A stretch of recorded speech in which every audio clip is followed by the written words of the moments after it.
My name is Liz Murr, and this blog podcast comes from my blog, feministblog.tumblr.com. That's FEMENIST blog.tumblr.com. Today, I will be discussing the Lilly Ledbetter Act, and the Lilly Ledbetter Act. It was first enabled in the year 1963 by Kennedy.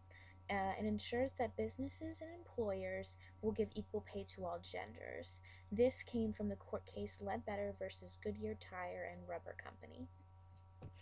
This act allows the women the right to sue whoever they work for if they happen to find that they are not paid equally.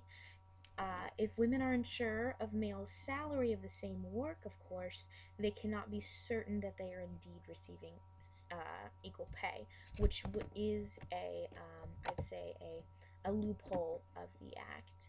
To combat this issue, President Obama signed to law in 2009 the Lilly Ledbetter Fair Pay Act to help ensure as well as to further the successes of the original act.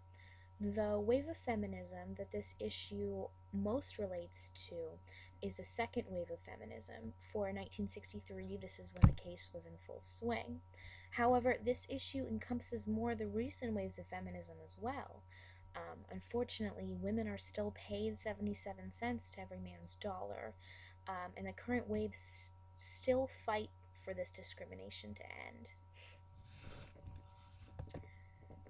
Online, there is a bit of controversy relative to whether pay is actually unequal, and if the statistics surrounding this unequal pay that gives us evidence that there is unequal pay, whether or not that's particularly accurate. Now, from my personal experience, I've gotten involved on a debate in Facebook on equal pay, and I've gotten in debates with friends, with coworkers about equal pay as well. Those in opposition to me mostly believe that because the act was passed, there's no longer any pay discrimination. That act exists, therefore it should be gone. However, this act only guarantees whomever is paid less is allowed to sue if they are a victim of this pay discrimination. It is difficult to know it's difficult to know if they're being paid less unless they have access to the coworkers' salaries. For example, if someone works on payroll and they see that they're being paid less than everyone else, then they could sue. But if they didn't have access to that, they just wouldn't know. Moreover, women and genders along with this spectrum could be paid much less than men and have no idea.